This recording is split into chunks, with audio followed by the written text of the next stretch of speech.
Hey everybody, welcome to Tim Kulig Free Music Podcast. I'm your host, Tim Kulig, and I have today my best friend, Tom Seymour. Welcome. Hey, thanks for having me. What is happening? What is happening? It is Saturday, May 3rd. Yeah, well, I want to talk about a few things first. Yeah.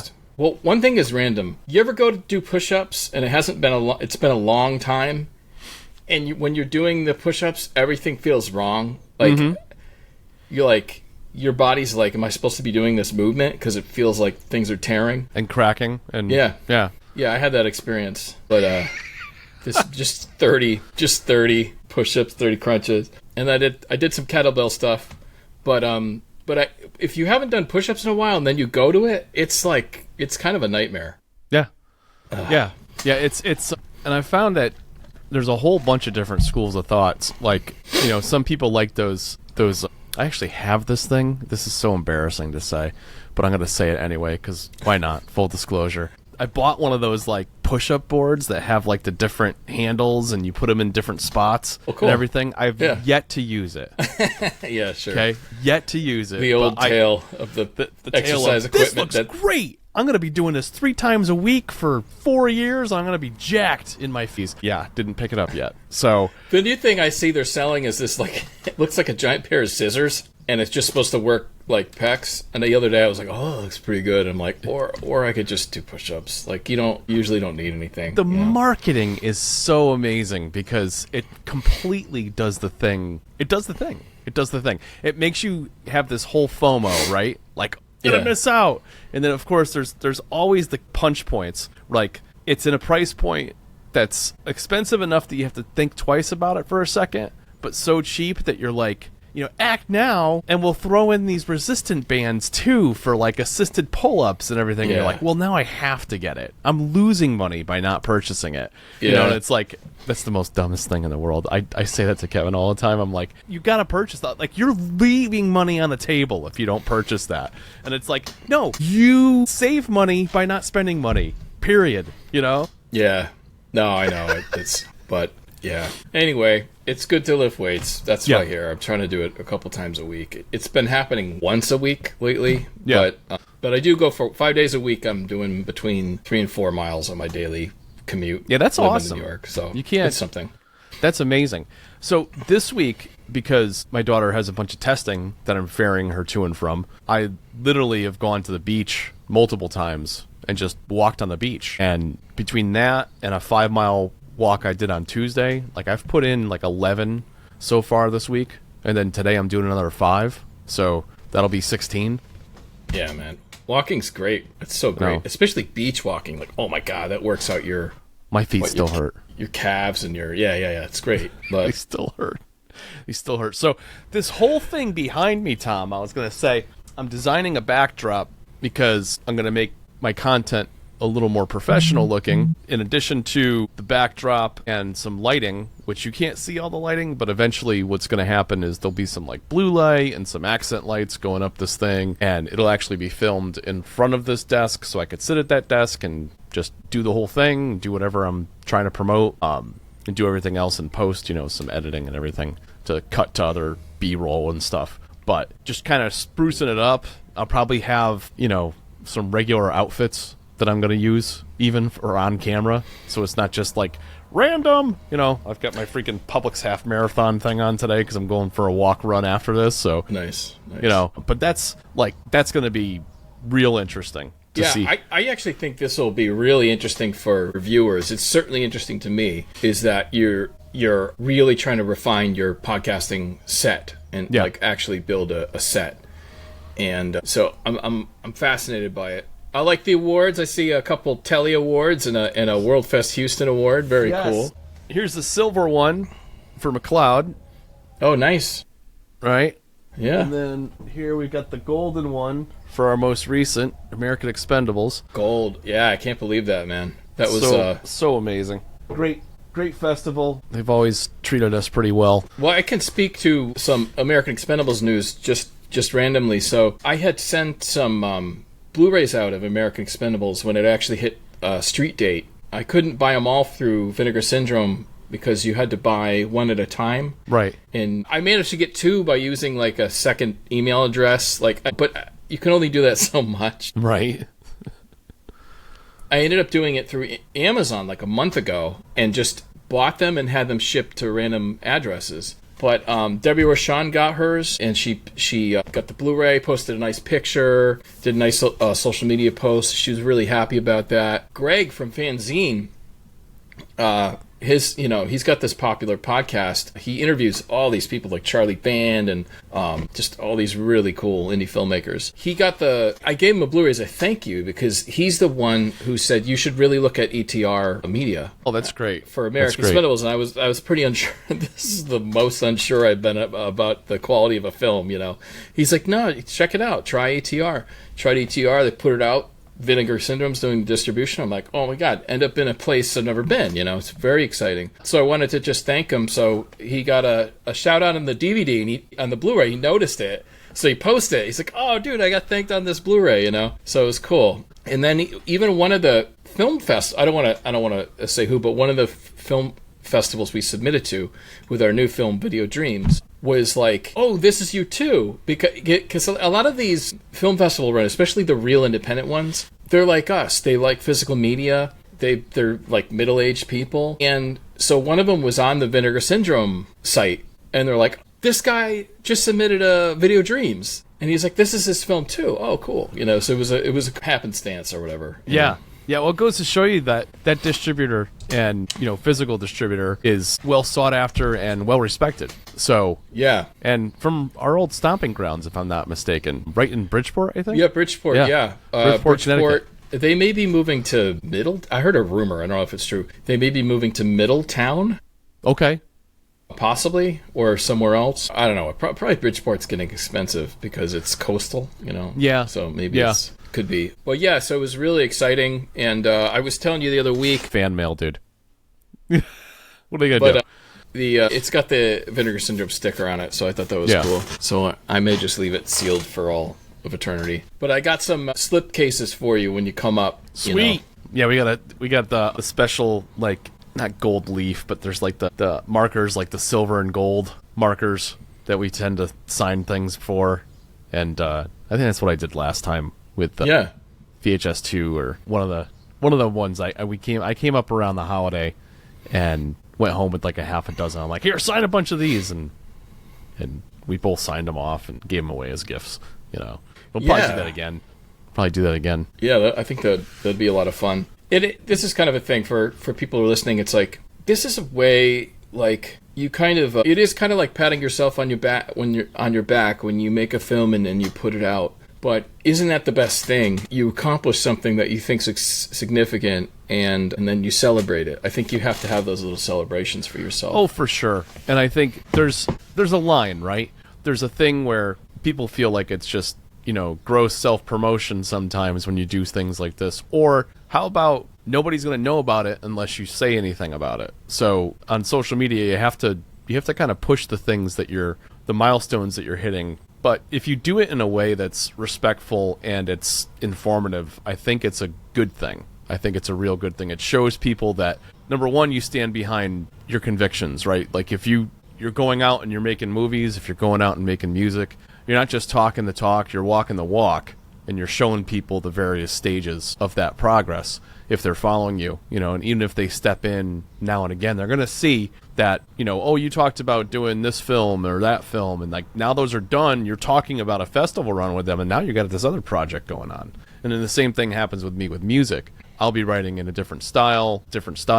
You stop and see me any quarter of the year, and you're going to be having a completely different conversation with me because I'll be focusing on a half a dozen styles in the first and second quarters of the year, and then next thing you know, I'm like literally going into like comedy and horror and, starting a holiday album for the impending Christmas season.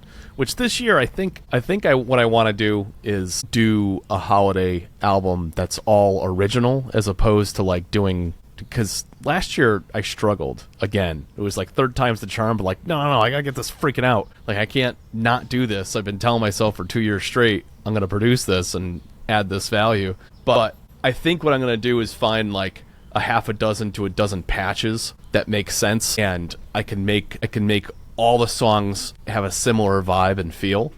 but do it Christmas-esque, basically.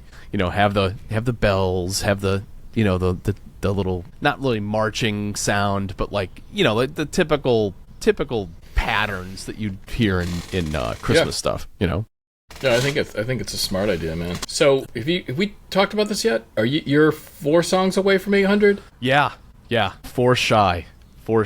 Not to say that I don't have 4 songs sitting on the hard drive that I could literally just publish today. They wouldn't be at the stage that I want them to be. It's weird. I have to let them marinate, man. Yeah. I just sometimes they're pretty done, but my brain has to go to that place to make sure they're done, and that's just like a waiting game. But I ended up exporting like 8 to 10 horror tracks today, and then realized like, I think I'm gonna do like a big compendium of horror stuff very soon, or split it into a couple things, like maybe some longer, more evolving pieces and some short form beds, so like a short form horror 3, that kind of thing, and also some longer stuff that people could pick and choose. I know that you find your way into some of that stuff when you need something suspense and horror, but sometimes you have to find it like in the middle of the tune. That's an interesting thing too, is I just installed some web analytics about a week and a half, 2 weeks ago on my website. And it's funny, it actually has like this replay, so I can see people's keystrokes and what page they go to and what songs they're listening to, and literally do like a playback. It's obviously not at like the full resolution or bandwidth, but I get an idea of what they're kind of scrubbing through, which is I still don't know how they do it. Like they literally give me like it's Post Hog. I don't know if you know that company or not, but no. It's a competitor, and it's free for the first 1 million events and 5,000 replays on the site per month. But it's like Google Analytics, but you're not selling your information to anybody. So, and they don't have free reign to use it for anything like that. It's all yours. So, but it's brilliant because I get an idea of what people look at, what they scrub, if they don't scrub. Like some people's styles, they go into a song, and if it doesn't evolve enough right away or doesn't hit right in the beginning, they just skip it and go to the next thing. So it's like, okay, I probably have to do more that just take off right away, because people are impatient sometimes. They want to find the thing. They don't have time. Yeah. Understandably, Yeah, it's true. Yeah, I find that. I kind of have my own method, too. I'll listen to the first seconds, skip 10 seconds, listen to it halfway, and then towards the end. Yeah. And I can get and I don't know, maybe everyone's like that, but I've just been doing this for so long. I have some kind of instinct for song structures and stuff like that. I mean, don't get me wrong, I'm constantly surprised by some of the stuff you put out. To your point about going halfway in the middle of the song, that would happen quite a bit. Yeah. For McLeod stuff, too. You also know my stuff, so you know that if it's a longer piece, it'll probably evolve into something else. Yeah. I'll add in things. It's add and subtractive, what I mean? Like additional and subtractive. Well, there's tracks you have. I used a track. I keep forgetting if it's Here Be Dragons or There Be Dragons. Here Be Dragons. Yeah. Here Be Dragons is like it's wonderful orchestral song, and it's got lots of different pieces. They repeat, but I think there's a crescendo in it towards the last third. But the way it comes in is such a beautiful sound. It's this sort of a crashing plane. It's like oh yeah, that's fine. But it's I know the part you're talking about. Yeah, because I was like, that's a great for the visuals. I was in Here Be Dragons. If you listen to that song, it's a flying song. Like that's the music. That's the language you're using. Like when you hear it, it's like anyway. So I'll stop doing that. But do whatever you want, man. So, but no, it is fascinating that level of communication, Yeah. So, that Are you hearing my Discord go off? I should probably kill that.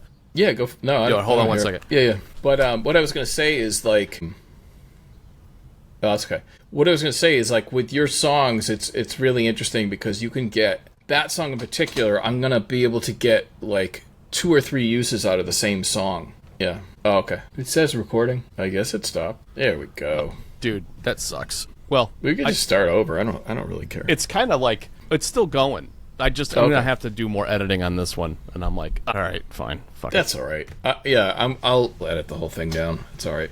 We have to cut out my address. That's true. This one we have to do all that anyway. Yeah. which is fine. Now I'm on the wrong side. I was over on the right side before. Now I'm looking at my own face. It's weird because I came back in. You know what it was? I shouldn't have started that upload for you. Something's wrong with that file share. Oh, okay. For some reason, I can't put that 7 gig file for the last podcast into my Google Drive. It's having problems with it, so I might do just an individual link to you. Yeah, that's and cool. And just have that. Sure. It'll be separate. So yeah, we're talking shop. Sorry, everybody. But anyway, yeah, Here Be Dragons is it's a very cool that it's complicated and there's several parts, and so I was able to use that song in a few different ways, which is really cool. Which I kind of like that stuff. You know what's crazy? It's not even 4 years old yet. That song. Really? Yeah, okay. I published that one in September or October of 2021. Nice. So yeah, I should get back into some more D&D stuff. The D&D stuff is fun to make. Oh, dude, yeah. What was that? The Pirates one? I forget the tune. Oh yeah. Yeah. I'm starting to, dude, the names are starting to elude me. I'm like, yeah. Hey, send me a link. That album, what was the album, Here Be Dragons? That was on, I think it was just D&D Volume 1. I don't even think, I think it was a generic name. That's a great one, though. The orchestral stuff is incredible. Yeah, I enjoy that. I've got to get back into it.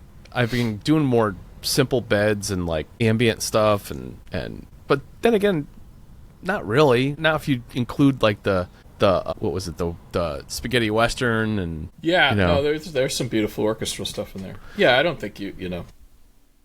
I say that and then I look back and I'm like, oh yeah, the industrial one's like almost atonal, but I found a way to like make it sound musical at the same time, you know? Yeah. And that one I just put that one up today on it's been on the website for a week, but I just put it up on Pixabay and SoundCloud today. And SoundCloud's neat. They have like this pushing music to various people, based on the listening history on your channel on SoundCloud. And of late, it's really kind of picked up some. I don't know if it's suggesting it to certain playlists on there or something, but getting some traction on some of those tracks. It's really cool. Should we get into just some of the video dreams or film festival strategy? Yeah, absolutely. Let's talk about that. Okay, so for those of you listening out there who don't know what Video Dreams is, it's our latest feature-length doc. It has not premiered anywhere. We've recently submitted to 36 film festivals, and we'll have another... we'll get up to about 60 entries. Yeah. Their entry windows aren't open yet. That's why we haven't done all of them yet. Yeah. And Video Dreams is about our 30-year journey to get on the... Initially, it was to start from essentially kids shooting with VHS in our backyards to trying to get on the shelf at Blockbuster. But it establishes that was a big deal back in the day. Absolutely. And then... Insurmountable task, it seemed, right? Yeah. And then what to do after that when the video stores have all but disappeared. There's still a few hanging on. Yeah. But so it's that movie. I think it's very interesting because it does span 30 years of independent filmmaking. And I would argue that although there was a Super 8 community that made films even in the 50s and 60s, that those were primarily... They were documenting thing, and they were primarily shorts because the rolls of film it was like 4.5 minutes typically. Right. So there's very few Super 8 features, although there was some. The Dead Next Door is an example of a feature-length film on Super 8, but they were super rare. So my argument is that the no-budget filmmaking movement, which is kind of like making a feature for the cost of a used car, let's say, that really started in the VHS era because that was really the first time you had a primitive form of editing and you could make longer formats. And VHS could, on what was it, EP, could shoot 8 hours. You could shoot 8 hours of footage with one tape. It was absurd. Oh man, I mean, it would look terrible, but the information in there, like second or third generation, is about as pixelated as the worst footage we had from, what was it? It wasn't Kick the Corpse. It Money Run. I think some of the Money Run footage we have in Video Dreams. It's like, what's the resolution? 200 by what? Like some ridiculously low. 240 by 320, I think. Oof. So I always do this. It's like in this frame. Well, this is a weird frame, but it would be like this, super like tiny. Stamp. So in the doc, we stretch it out somewhat. like this so you can see it. Yeah. But you can't just put that stuff in. There are a few shots of like us inside the video store. I think it was from Money Run, where it is stretched out to 4K, and it's like a painting. It's like an abstract painting, you know. Yeah, it's different.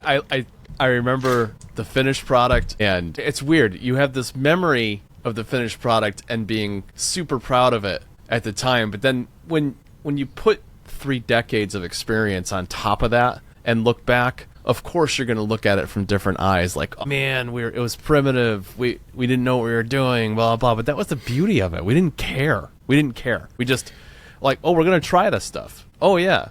I literally suggested like there wasn't a lot of blocking, you know, in some of the shots. It was more or less like, this is the shot we have to get. It's the clerk at the thing, and the blocking in the sense of like, we're going to do the straight shot, we're going to do a side panel or whatever. We're moving the camera. Like, it's not like.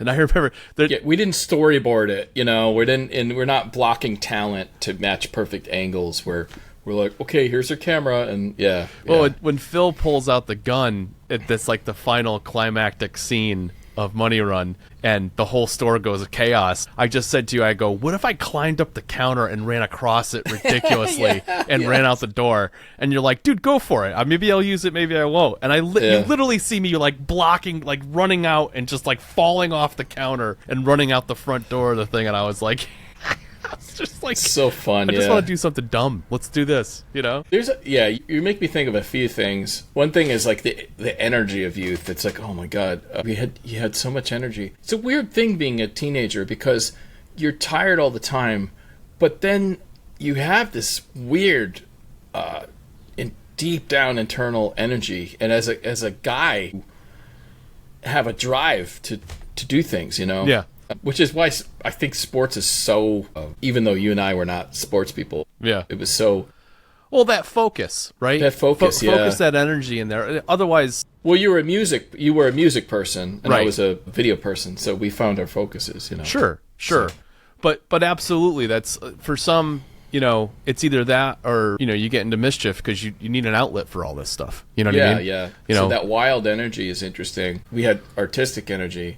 The other thing I think of too is like, it's like, man, I don't know if people talk about this enough, but so I see this phenomenon with film students is that on set, you shoot something, you're very excited about it. Oh, this scene's so funny. We did this, we did that. You're rolling, laughing. Yeah. You show it to the audience, no one laughs. Or you show a dramatic scene, no one gets it. Sometimes in productions, they don't even hear it. What did you say? And the chasm between communicating your ideas clearly on film gets brought up in a very stark way. And that's something, this is the thing, in the VHS era, you had to be so clear and big about ideas to communicate them clearly in that low fidelity format that it forced you to learn in that way. Nowadays, everything's in 4K, 8K, the audio is usually perfect, even if you're shooting on your phone, and a lot of that communication is taken for granted. Right.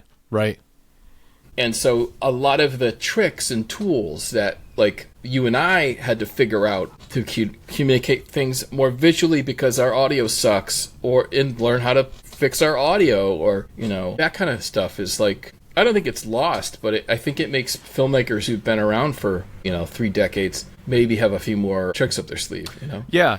I think the innovation, some of the tools that are coming out now, specifically, I mean, we're filming this with Riverside FM. Riverside FM has a strong post-production AI component to it, which helps pull out the ums and the ahs, helps get rid of spaces and muting somebody that's on camera. Like, I won't hear you slurping that because when I run it through a filter, it'll show you moving around and doing stuff, but that audio won't be distracting in the final product. And normally you'd have to go in there and step at it and do all that stuff yourself, and then, fade down the other person's track when they're not communicating. And it's a really time-consuming, tedious process. And these intelligent filters have figured out, oh yeah, we're gonna filter out and take care of all that stuff for you, because that's just standard minutia. Like, you really want to get to the crux of things and keep the continuity of things doing really well, but it does even that. Like, it'll tighten up the edit So if there's any pauses in the conversation, you want to keep it like super high speed for social media, then I could literally put it down to half a second and there won't be any pauses. It'll just be boom, boom, boom, boom, boom, just communicate, communicate, communicate. And then in addition to that, those quick clips, like 80-90% of the time, it throws out some decent one-shot clips, but it's also because it's taking, probably for some kind of language model, I don't know if they use an API out to like a Claude or a ChatGPT or something like that, but it generates the show notes and then it scans the show notes for a series of part of the conversation that it would find compelling based on something. The fact that it knows what's interesting and what's not based on vocal cues and everything else and word cues is just fascinating to me. It just helps the whole editing process. And are they on point 100% of the time? No, but neither is a person, and then you just have to pick and choose which ones make sense for the podcast or for what you're trying to communicate. Yeah, I found it to be phenomenal. As someone who, like, the podcasting for me is secondary to the feature films. It's always been that way. I try to do it as much as I can within reason. I try to make it informational, but it's definitely promotional. But that's the thing. I'm VHS Massacre Films, and we're trying to make this stuff, happen. You're Tim Kulig Free Music, Right. So, but it's difficult. It's not my main priority. And editing a podcast, it's like, dude, that takes me away from editing a feature. Right. And so I don't, these tools are great, I would like to think, for the most part, I'll continue to do my docs or my feature-length films kind of old school, so, but we'll have to see, Well, the cool thing is that with additional tools come efficiency of time, right? And with efficiency of time comes the opportunity for us to think and ideate on new things to talk about and new things to explore and investigate. And I feel like the second we hit a festival circuit with something and we're talking about that and we're talking about how it's resonating with each individual thing. Hey, we got into this one. Oh, hey, we got an award in this one. Like the official selections are awesome. An award is even better. But like an official selection means like somebody went, let's take another look at this. This seems really interesting. Like, let's check it out.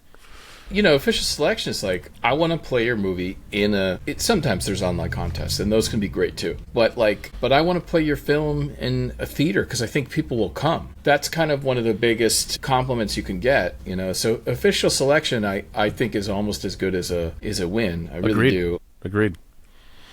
But I could talk about some of the festivals we entered. I don't know.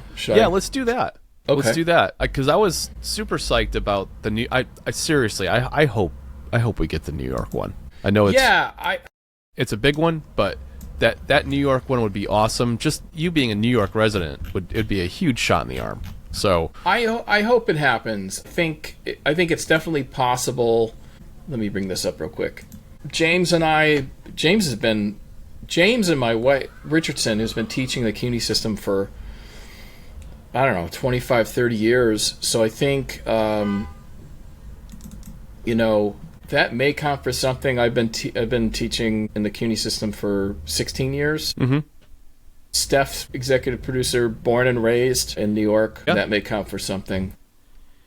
I have no tethers to New York other than you. Nah. But, it's not, But, so Doc NYC, it's a super long shot, but I feel like it's possible. I've been getting some pretty good feedback on the doc. Oddly, the thing about Video Dreams is that it's very personal, and it's weird because people say, man, this is really personal. It's like, it's not really, it's career personal. It's not like tabloid personal. You know what I mean? No, maybe. Okay, so maybe let's explore that a little bit for a second. Maybe what your definition of personal is and what people are coming to the table saying personal are two different things. And I can tell you what I think they're saying is that a lot of the narrative that you have over the top of the different milestones and the bridges between one project to the next, they have a very personal and reflective tone to them. And it makes you feel, as you're taking this journey and you go on this 80 some odd minute journey through this film, you realize, like, how many people do we know that would have given up way before all this stuff? Yet, without, I don't want to give too many spoilers here, but like if you've been following Tom and my careers when it comes to movies and everything, you'll realize like it is an uphill battle constantly to get eyes, ears, and interest on your stuff. And we've found a path. We found a path with the festival circuit. We found a path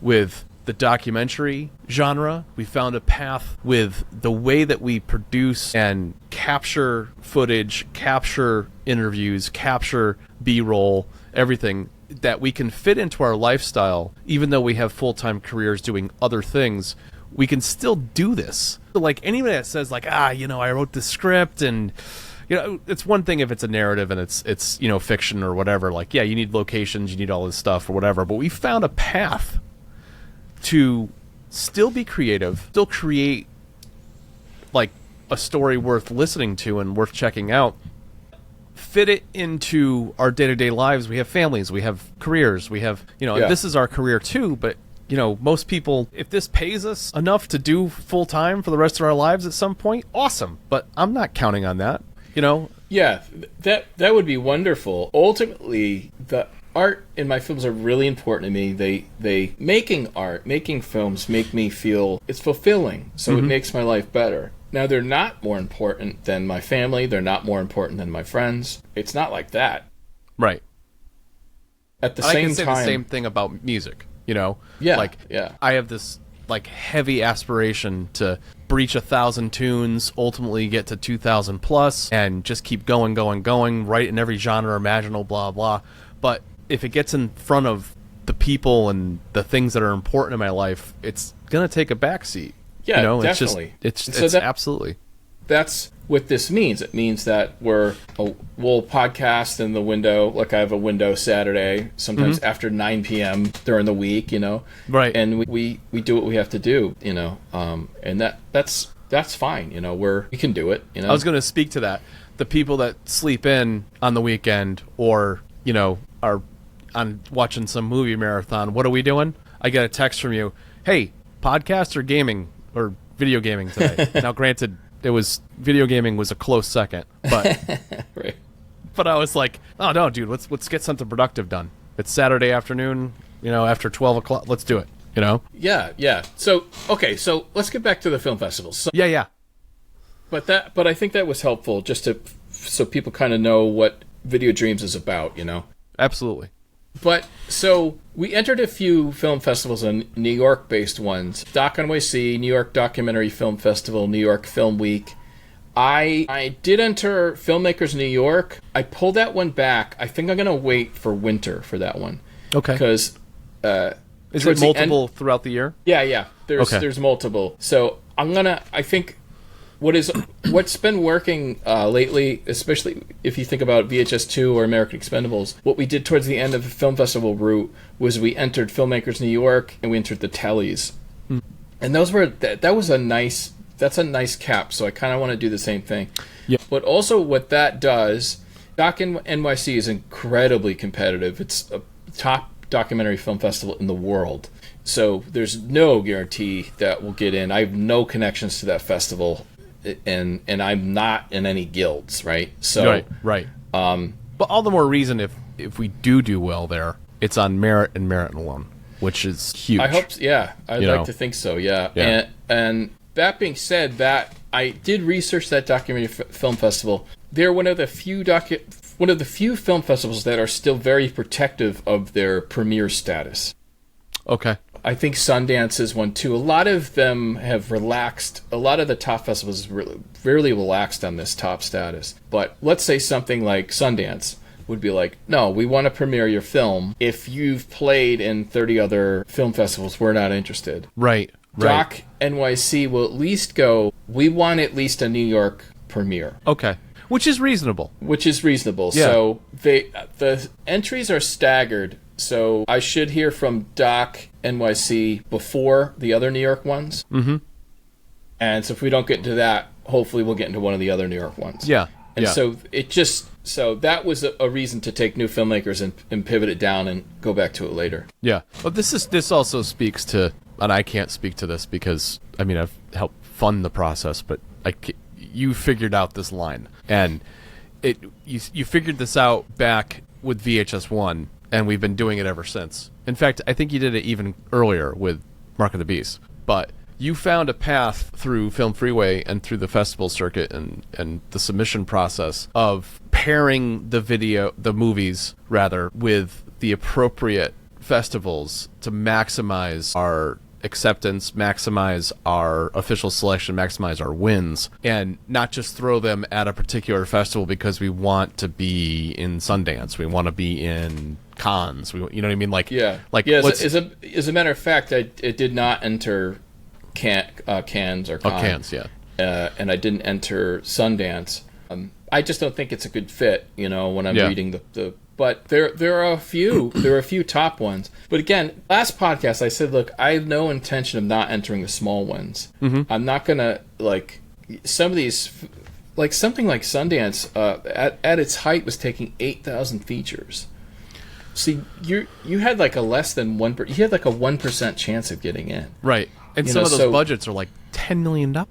So we can't compete against that. Yeah, so you're gonna lose a year because they want a world premiere status, right? And you have a 1% chance. That stuff got thrown out the window. I was like, I'm tired of this. Yeah. But I will do a carve out for a big New York City festival. I'll try it. But I still plan to enter all the small ones. Yeah. I mean, dude, Bare Bones in Oklahoma, right? Yeah. Those folks have been so good to us over the years, and it's actually right on brand and on par with what we do. We are Bare Bones. I mean, we bootstrap everything, Yeah. We don't do... We up until this point, we have not done Indiegogos or anything like that to raise money. It's all us, In Bare Bones, in Muskogee, Oklahoma, it's a beautiful little town, and you go there, and it's all about the film festival. There's a big, nice theater there. Everyone from the town comes, and it's not overly expensive. You stay in the Bacon Inn or whatever it's called, Bacon Inn, and it was delightful. And I think I was there 2 or 3 times in person. Back in the old days. That's awesome.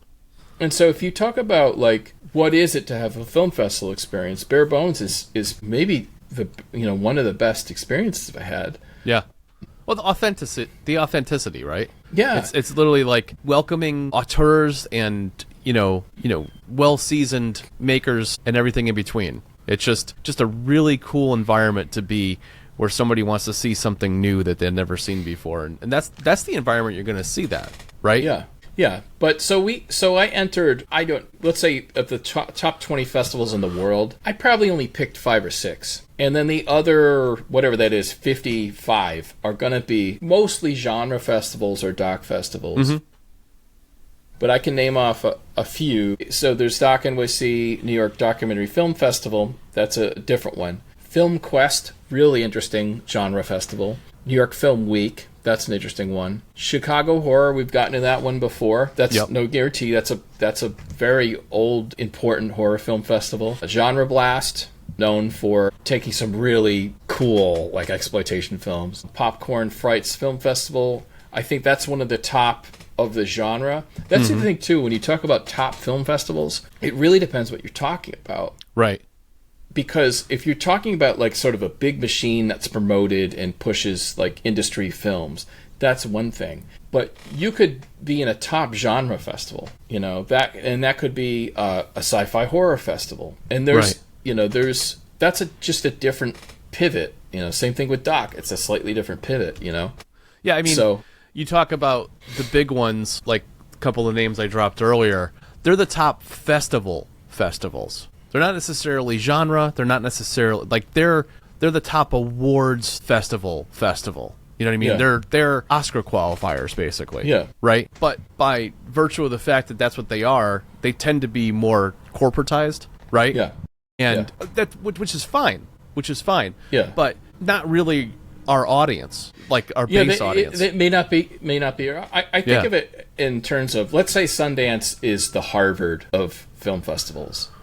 But let's say you're a technician or computer science, then that's not the top one. It's like MIT. Right. So it's it really depends what your focus is, and you have to think of it that way. A lot of people, when they're talking about, that brass ring, that top festival, you really got to look at what you have, and what films they've taken in the past, if it matches. There is that sort of that thing like where you feel like, well, my film's different, they're going to take my film and all that stuff, and that may be true, but ultimately, if you're looking at a festival like Popcorn Fright Flicks Film Festival, I think we're fit for it. It's not dead on. A lot of the films in Video Dreams are horror, but it's not an ace. It's, Right. So B-Movie Film Festival is another one. I think that's Ron Bonk's festival. I think he brought it back. Oh, really?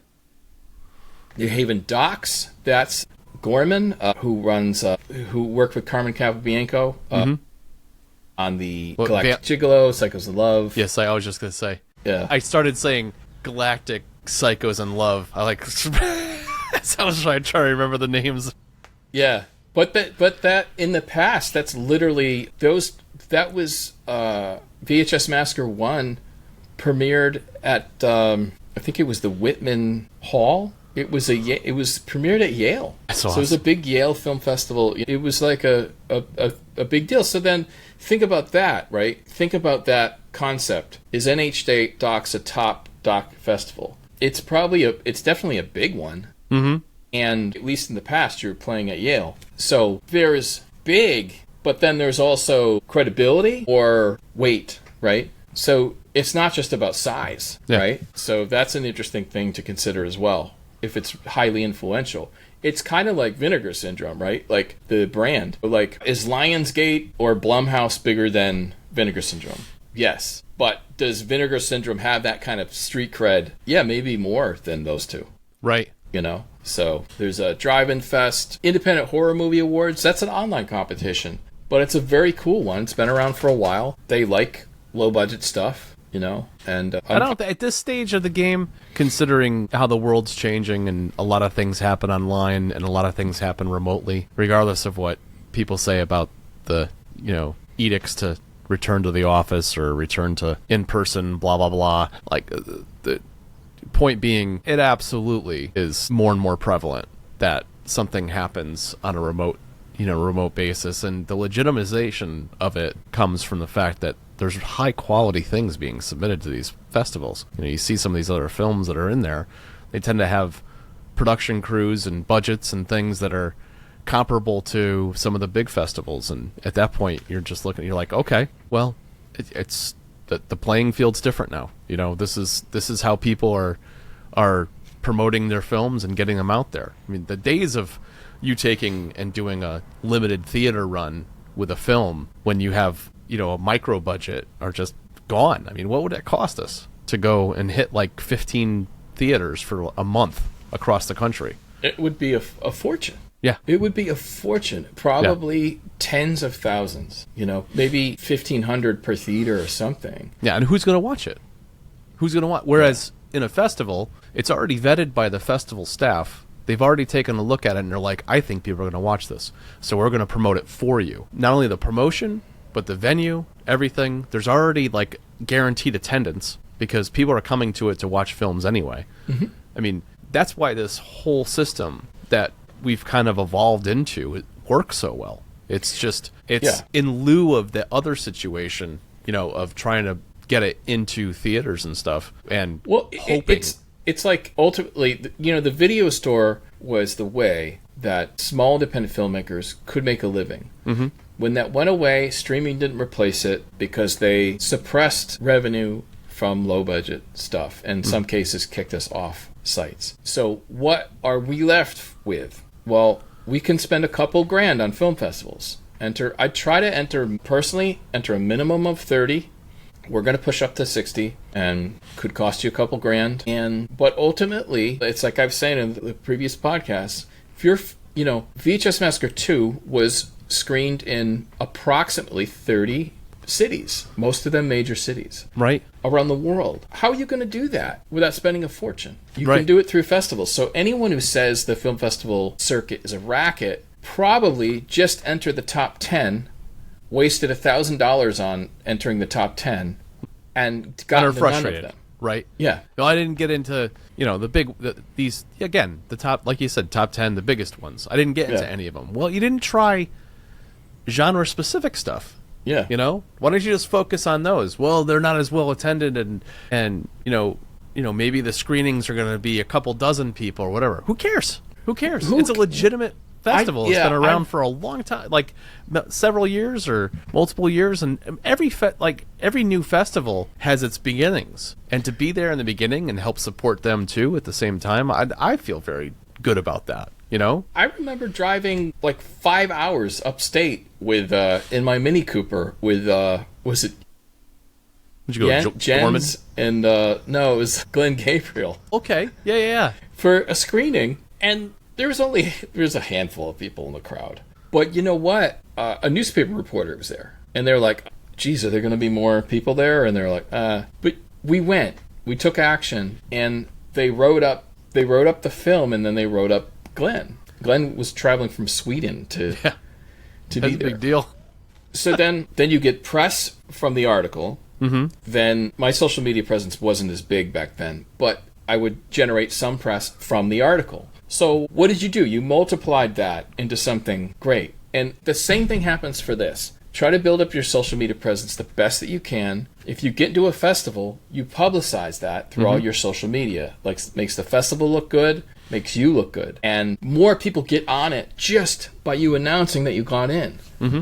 So it's a form of press that you can generate that's not salacious, it's not tabloid, it's not earned. clickbait. It's not anything weird. You're literally promoting a festival that resonates with the art that you've produced, and you resonate with them because they're acknowledging you, and it's a bi-directional promotion machine that helps just everybody understand the festival, understand your art, and without those ways of promotion, nobody's going to know what you got going on. You know what I mean? Like, so it's super awesome. I think it's super awesome. It's wicked. It's wicked awesome. I don't know why I just fell into like New England talk. But no, it is by far one of the top 5 things that make me happy about making movies, is that we found a path. Sorry, one of the few things that made you one of the things that made you happy was what?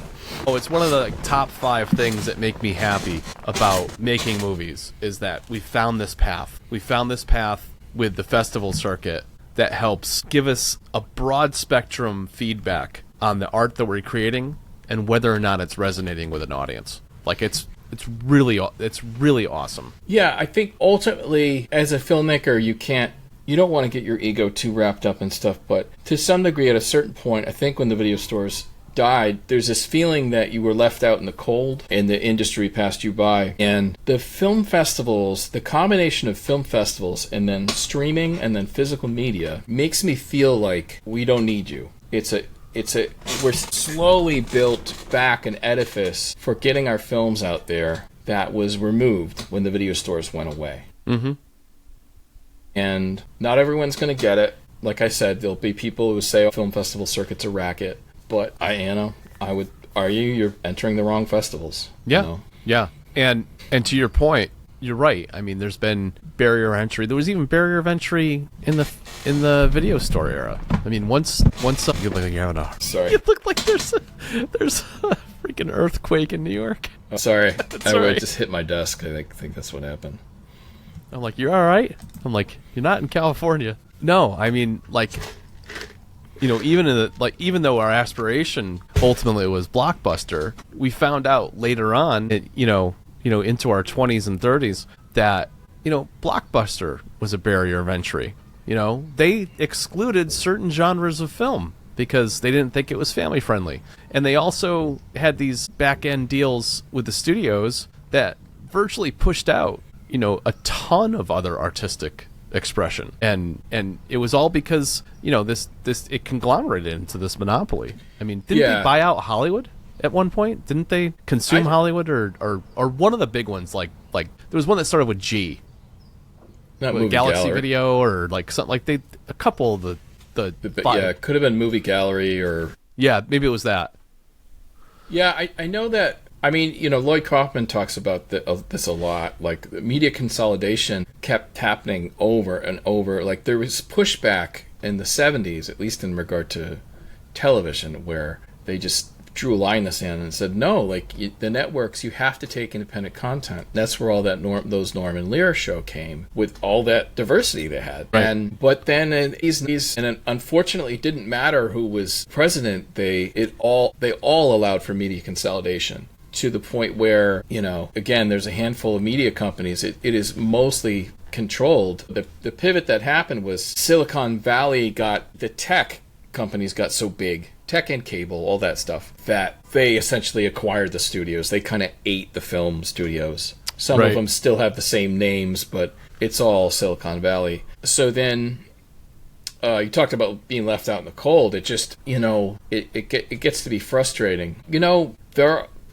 That's why I'm like, the sort of rebellion to me is the person that goes to the small genre film festivals, buys Blu-rays, buys, small releases, and, watches independent film streaming. And I think we have that there. It's a weird thing. I think it's been there, but I guess in the last few years, it's just become clearer to me that we're not alone. It's not...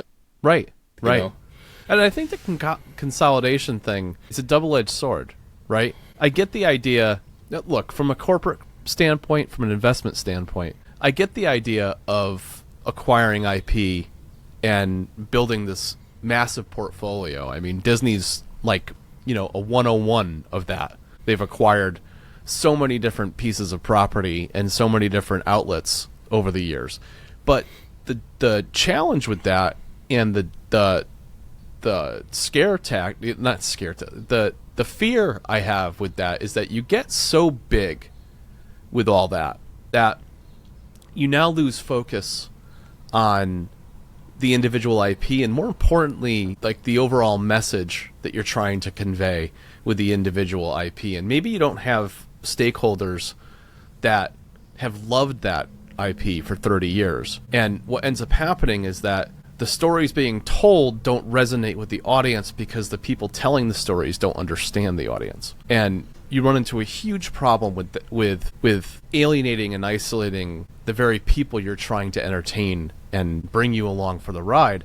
And I think what ends up happening is that if those consolidations are too big, they're eventually going to have to divest because they just won't make the money anymore. And the IP itself is suffering so much that they just decide that it's too much work, and they spin it off, and then hopefully somebody recovers it, right? It's a weird way of calling it corruption, but it seems like a lot of the people they employ, at least for the writing and the directing and the producing, they don't love it enough. They don't know enough about the subject they're writing about. They don't love the movies they're making, or sometimes even like them, and they don't really know enough, like you said, about the audience. Mm-hmm. And so what you have is bad art. Mm-hmm. You have them making bad art, and unfortunately, that's not going to work long term. In a TV series, an episode in a 13 episodes season, or maybe 2 that are filler that don't really resonate with the audience, but they need them for like the backstory and everything else. They're filler episodes, I always call them. Yeah. Like, I can entertain and embrace that, but when you're talking about a full series or like an arc in an IP, that all of them are just missing the mark, it's a real challenge.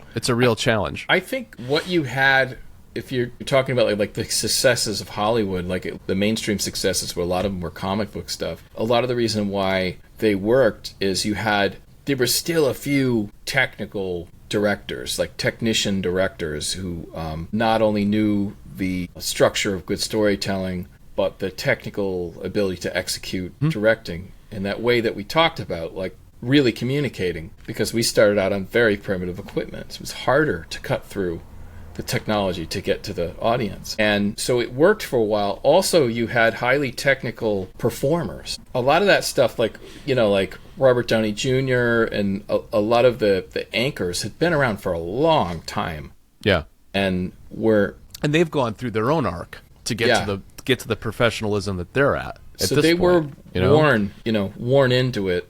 Yeah. And a lot of the new crop is just, they don't.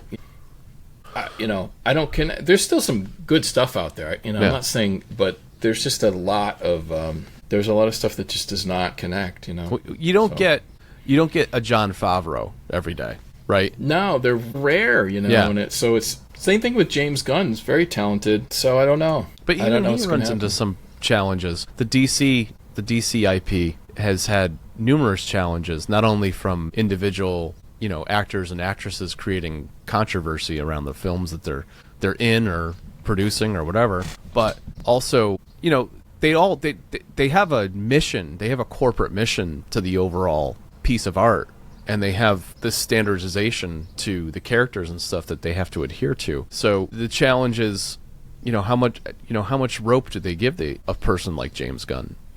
It is tough. It's that artists can be really wacky. So this concept of a good manager who's also highly artistic, it's a rare person. Unfortunately, I think the corporations have become, I don't know if you'd call it corruption, but yeah, it's like they're not hiring artists. So, and I noticed this too about pitching. So, I worked for NBC Universal Digital Shorts, not the SNL one, but there was a startup that did digital shorts. Left that, went to Black 20, did some stuff with College Humor, IGN.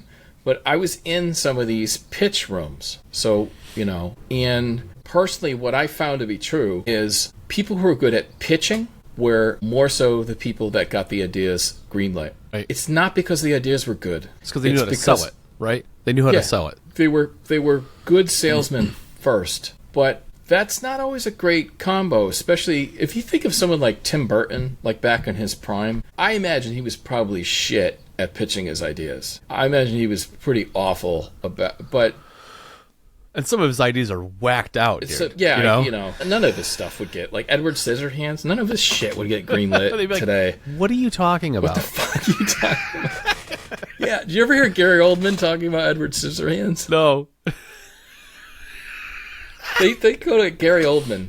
You want to be in this movie? Edward Scissorhands. He reads it. He goes like, I'm reading the script. He goes, they're in a suburban neighborhood. There's like this Avon lady, and then there's a medieval castle on the hill, and this boy has scissors for hands. He's like, I don't get it. I'm not doing it. And then he sees Johnny Depp and he goes to see it. He's like, oh, that's that movie I turned down. He goes to see it. Within the first 5 minutes, he sees the pastel-colored suburban house. He sees the castle on the hill. He gets the production design. He's like, I get it. He goes, I get the whole thing now. I had to see it. Yeah. I had to see the visual.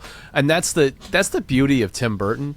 Tim Burton is like the whatchamacallit, he's a surrealist, you know what I mean, when it comes to his sets and everything. There's just it's a twinge outside of reality. All of his stuff. Yeah. All of it. It's almost like every one of his movies could be a partial fever dream, right? Yeah, and it's fantasy, He was good at fantasy. Yeah, slightly grounded in that way. Like it depends, It's like it wasn't like Legend or Never-Ending Story or something. Like a Salvador Dali-esque like filmmaker, right? Yeah. Like the reality is slightly warped. It's a little weird. Like Beetlejuice. I mean, that was like a normal like country Vermont house or like wherever they were at. But because they were weirdos from the city, they turned this house into this weird surrealistic like landscape. It's brilliant too because they there's a model of the town in the house, and then Beetlejuice shrinks down. And there's all these weird like brothels in there and stuff.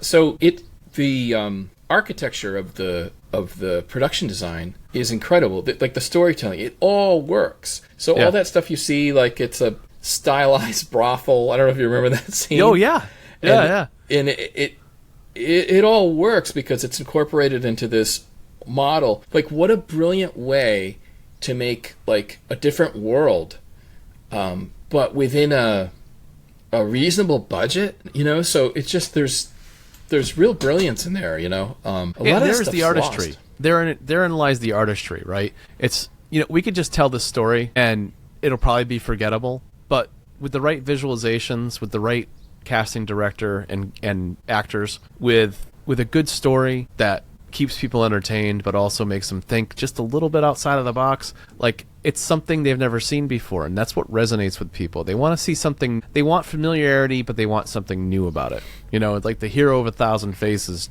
Joseph Campbell stuff. Like, every story and every plot that's ever needed to be told has been told over and over and over again. You put a different, face on it, you put a different outfit on it, and, a lot of it has to do with things going bad.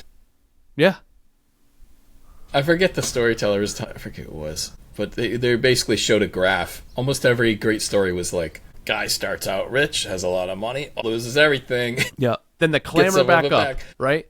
Yeah. The overcoming adversity. It's like this weird, like, inherent DNA we have to, like, keep surviving, keep moving forward, keep getting better, regardless of the adversity in front of us. And that just keeps you wanting to make things, man. Even when you get pushed down. I mean, that's the crux of video dreams. It's like, dude, no matter what we've come up against so far, we've figured out a way to pivot. Yeah, and it's got really nasty. It's got really depressing and nasty at times. And I think of it this way. It's like your faith can be questioned. You can lose hope, but you cannot stop working. Mm-hmm. Because then you got nothing. Because then you got nothing. You have to you have to keep working on your art. It's the only way out. And as an artist, and it's like the movie says, if your dreams fall apart, you pick yourself up and you build new ones. Mm-hmm. It's the only way. Yeah. There's nothing else. It's an analogy for the rest of life, though, Tom. Honestly. And I'm not trying to get all heady and weird or anything, but it's the truth. Like, that same philosophy and principle should apply to the rest of your life. Because what good are you going to do staying in your own head, thinking of what-if scenarios and living in the past? The second you ruminate on and stay there, you stop growing. You absolutely stop growing. But to the same point, when you're constantly talking about doing something and not taking any action towards that goal, then you're just playing this future game that doesn't exist. It's this fantasy. It doesn't become reality until you start, even on the micro level, making efforts towards things. I don't know, setting up new lights in an office for a set. I really respect that about you, man. The constant searching and upgrading, and I think it's really cool. But I think, like, micro gains, Tom. That's been the secret to my life so far. Inch is by micro inch. Games. And it sucks because a lot of the times you do feel like you're spinning your wheels and things are declining. If my life was a story, what am I supposed to read from? After 3 times getting a movie in a video store and then getting a movie in Blockbuster and then the whole industry cratering. But I made Mark of the Beast, and for less money, and that craters to nothing. What moral? I could easily say, well, the universe has forced my hand. And I'm done. But But why?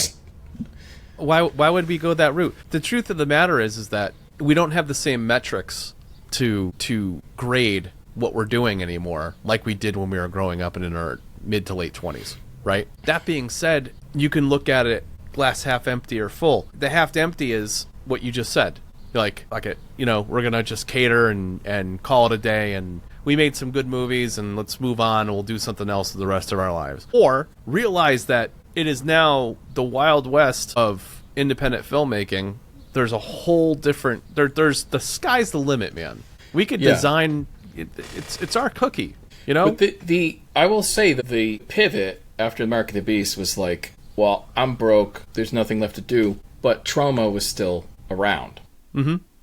And I was like, I want to do something for Trauma. We're broke. What are we going to do? And then we started getting footage for the closings of video stores, not knowing. Because Mark of the Beast was coming out. We're like, let's shoot some video of Mark of the Beast at the video store. So we shoot it, and then it's closing down, and we're getting all this footage. And it evolves from there. But like... Right.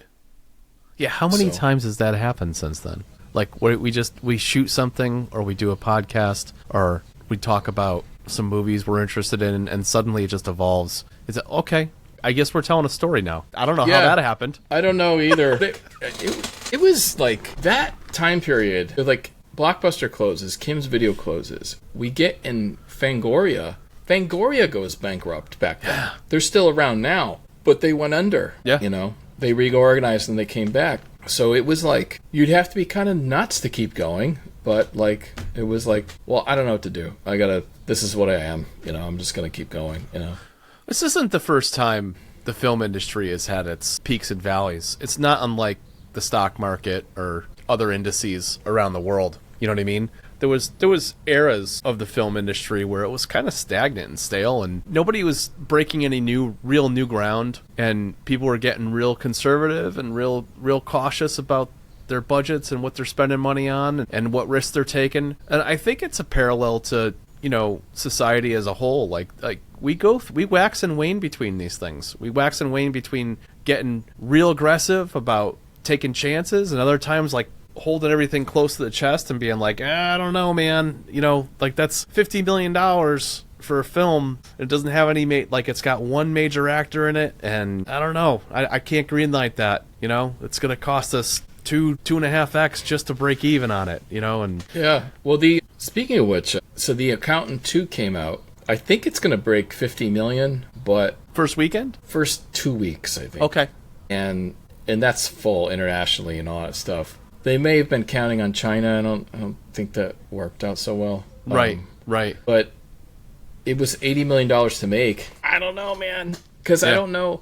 I guess, you know, they said Wonder Woman 1984 made $30 million in physical media. Okay. I don't think Accountant 2 can do that, but maybe it could make 5 or 10, and maybe on streaming. I don't know what kind of deal. Because they have a window of rentability outside of the platform that it's inherent to, right? So if you have a subscription to the platform it would go to directly, you're going to see it for free. However, if you want to watch it on a different one, like say Amazon or something, then sure, it's gonna cost you the premium price for a few months, and then if you have it in there as like in your watch list, you know, eventually somewhere down the road there's a discount, and they try to, you know, their algorithm figures out they'll always rent something or buy it if it's under this price point, and eventually you get that. There's a revenue there. There's a stream. You know, I would imagine it's like 20 or 30 million. Yeah.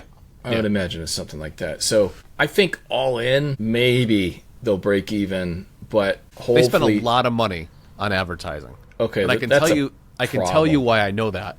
Okay. So I watch reruns of Misty 3000, Amazon, right? And they fill in advertising in between all that stuff. And I've seen The Accountant advertised on there for a month and a half. So they've been spending money trying to get some, and again, the guy from who's the other actor next to Ben Affleck? I forget the guy's name, but he was in The Punisher. It's not Berthol or Jake. Yeah. Is it Jake Berthol? John Berth? Does that sound right? Let me see. The two of them sound, and it might be a sleeper, Tom. You know, it might be one that keeps generating some revenue. We had it, John Bernthal. John Bernthal. Yeah, I've always liked him. I've appreciated his acting, specific like. Freaking in The Punisher, that series, he was awesome. Brutal, but that's The Punisher. You know, he played The Punisher the best of all the people that have attempted to play that character. I think he's done the best so far. But it looks like a fun ride. I like the first movie. In fact, I see it. Yeah, I don't think you know. If I'm correct, I think this is true. Ben Affleck started a company with Matt Damon, and I think that is. I think they are making the film. I could be wrong. But I think it's them. Okay. And so I kind of do wish them luck. I hope that, like, if they can't make a go of it, then that's a problem. It's disheartening, right? Because they're both very likable people. For the most part. You know, everybody has their moments, but they're very likable actors. They both have been involved in post-production as well. And yeah, I agree with you. I would like to see them succeed at this. I would like them, especially if it's something that it's a production house that they've started. I'm sure there's financiers behind it. In addition to them, there's angel investors and stuff that are getting a cut. And I would hope so. Yeah, I would hope so. But if they had investors that are just in there for the long run, then maybe they'll be all right. Yeah. It's a challenge, though, man. Like it's a challenge because, you know, I think we taught like a drama. You know, I mean, he tried it. Not Ben Affleck. Matt Damon tried to push a drama a few years back to the studio. well, we can do it for under 25. And then they went through the whole scenario of why it's going to cost $1 million to break even. And it's just $100 million, right, to break even? That's what I mean, $100 million. I don't know why I said one. So, $25 million budget on a drama, they'd have to kill it with advertising. Yeah. And then you only keep half. Yeah. So they'd spend $50 million on the film and advertising. You only keep half. Yeah. So $100 million would be break even, right? Yeah. Yeah. Because the theater takes half. Yeah.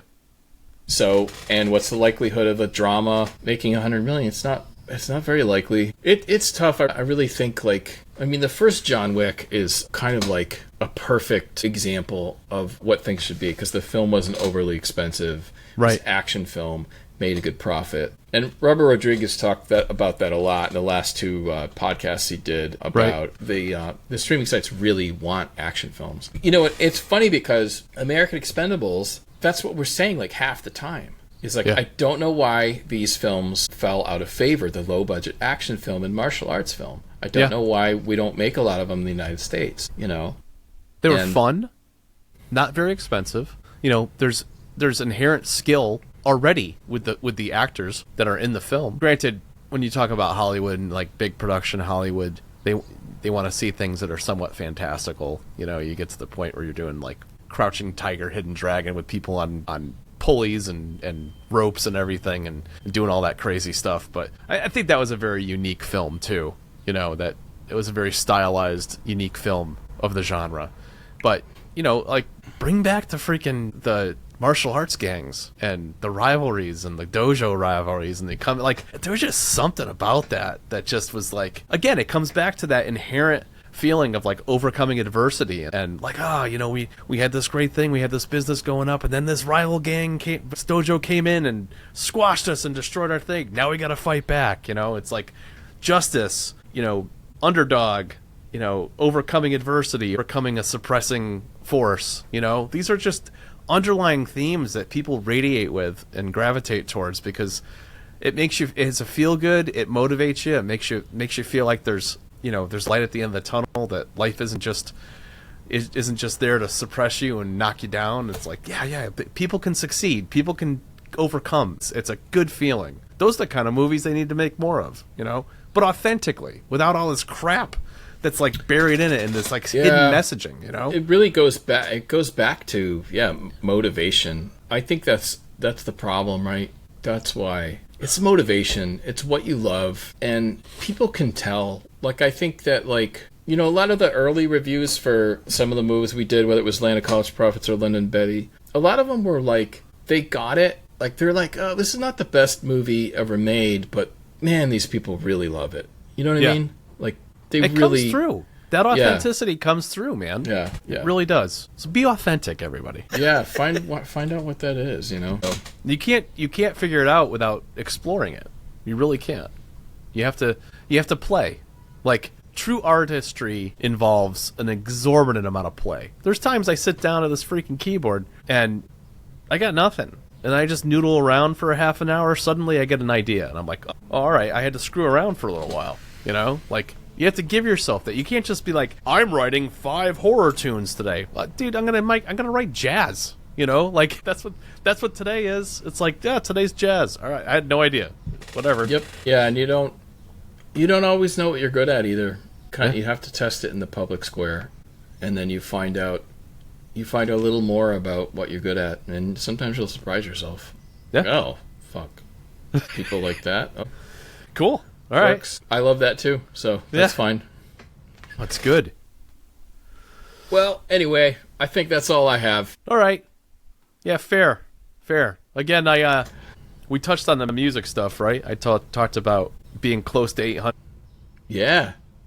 I've probably got 4 tunes away, man. 4 tunes away, which aren't that far away because I'm already looking at pan drum music right now, so kind of in the meditation spectrum, you know, in that genre, but a little different. I'm trying to find a path with those songs where they're not too busy, because it involves, well, here's the thing, like, let's get crazy and talk about meditation for a second. Like, meditation, a lot of times the stuff to have in the background that doesn't pull you out of what's going on is very padded, very easy transitions and everything else. Pan drums inherently have an attack, right? You're hitting things in it. Not necessarily super heavy, but enough that it could pull you out of the mood. So that's been a little bit of a challenge for me, you know, looking at those instruments and being like, how do I make this so that it's interesting, it's a little different, it's in the genre I'm looking for, but it doesn't pull you out of the mode, right? So that's been good. And this is always so important to me, Tom, is that taking just like a slight genre change and going down that path and going like, okay,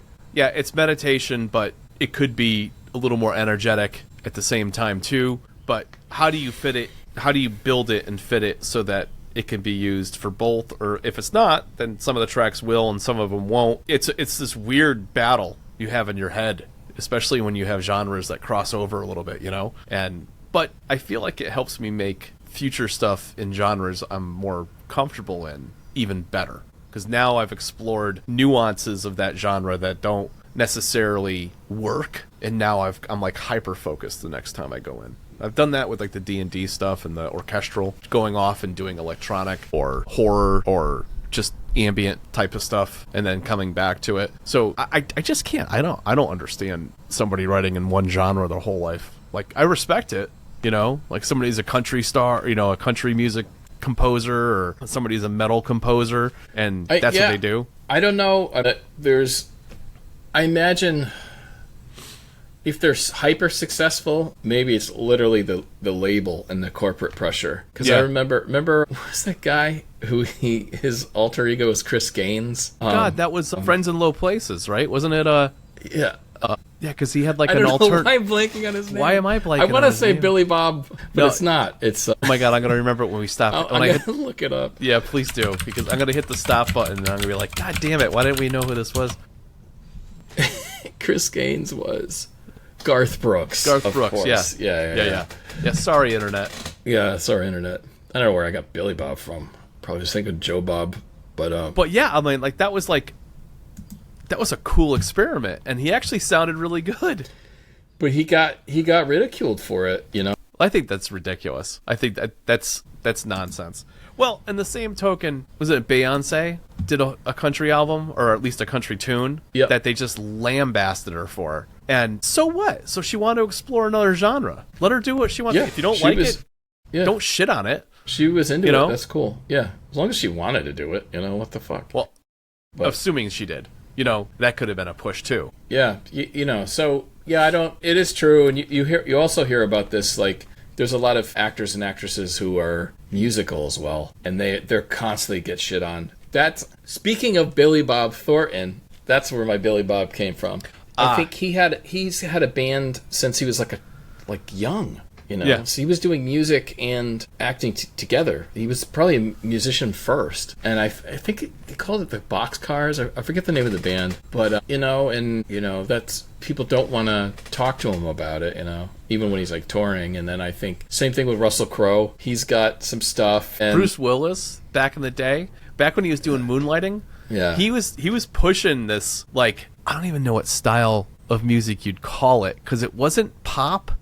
It was bluesy, I guess. Yeah, because like think of the Seagram's Golden Wine Cooler video, the commercial he did back in the 80s. It was that style of music, and like he was on the level. I don't want this to be insulting to anybody. Whatever, it's coming out of my mouth. He was like David Hasselhoff-esque without the ego. You know what I mean? Yeah, and that's a really good comparison, because in Germany, you know, as Norm Macdonald used to say, that was just normal. In Germany, he's a David Hasselhoff is a great musician. Yeah, that was normal. He didn't tour here, or if he did, I never heard about it. I never heard of it either. Yeah. It's definitely not uncommon. But yeah, with Bruce Willis, that was back when, you know, really pre-internet, to the public at least. Yeah. And so people, I don't know, they kind of had, that was always a weird crossover, because you remember the whole like musician to actor thing? That was always kind of, it existed, but it always wasn't the smoothest thing. Like Madonna never really cracked it. You had other artists that kind of, J-Lo. Yeah, J-Lo made it happen. It happens, but it's harder. It's not like a direct. Timberlake did it fairly successfully. Yeah, I mean, In Time, I think, was one of the best like sci-fi, like dystopian future movies I'd seen in a long time, and it didn't get nearly the love it should have. I saw it when it hit video or streaming.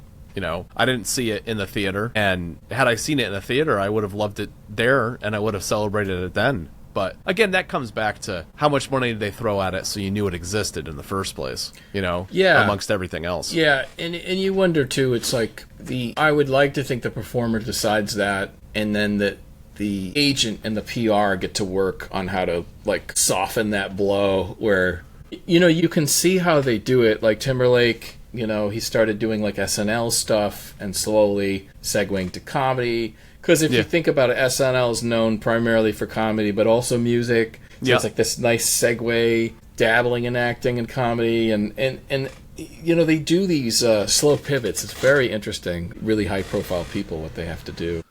Well, I'd say that's a publicist that knows the long game. And it'd be like, hey, you really into this? Well, that's going to be an 18 to 36-month arc. And this is what we're going to do. And they plan it out. Like, none of that's a mistake. And none of that's an accident. Like, like that's, I mean, maybe some of it, but honestly, it's micro gains. It's absolute micro. It's like, well, we're going to do this skit on, like you said, like on Saturday Night Live and see how people respond to it. And I bet you there was because it is such a business, they're literally looking at dollars and cents. Yeah. You know, so frankly, there's probably pressure for them not to do that. Yeah. You know, like, hey, we'd really prefer you to just stay with the music because you're making money. I know you want to do this, but like, we don't want you to do that. Yeah, right. I can guarantee that happens. Whether why do you think they all have their own vodka or freaking whiskey or whatever? Like they expand beyond their core business and have ancillary revenue streams because like everybody wants to attach something else to these people once they get to a certain level, you know? Mm-hmm. And they're like, well, if we can throw some albums out there and get you like at least like go gold and get people interested in it. I mean, freaking Adam Sandler had comedy albums back when he was like barely in movies, but comedy albums, see, that was like an easy one. Where it gets hard when it's like Pesci doing like weird music, right? yeah but then like, there's where he's swearing at like a freaking Goomba, you know, like it was real strange, and because he had this reputation for being like this hard-nosed actor, right? But then there was like Shatner in the 70s and 80s did all that spoken word, and it did, even though people loved him as Captain Kirk, that became a joke, but he was so freaking brilliant when he came back and did the newer album with like Henry Rollins, and they found, because everyone's like, I don't care, I love Shatner, and they're like, I don't care, I want to work with him. And so he did this like hilarious like spoken word that people loved, you know. Yeah, sometimes it's the person's personality and who they are and the career that they've maintained. They haven't tanked their career by doing something dumb, or if they have, they've recovered from it. And it seems like the longer you're on a timeline, the more artistic freedom you get and flexibility, and it's like, oh, you're doing this now, oh, let's go check it out. Nah, I support you've been doing stuff for 60 years, like, great. Oh, you went up in a freaking Amazon rocket and came, like, of course, like, people follow anything. You've gotten roasted for the 5th time and you're a good sport about it because you know you've got the ego this, at least you did at one point. Now he's probably a lot more humble. Like, the dude's like 92 years old now, you know.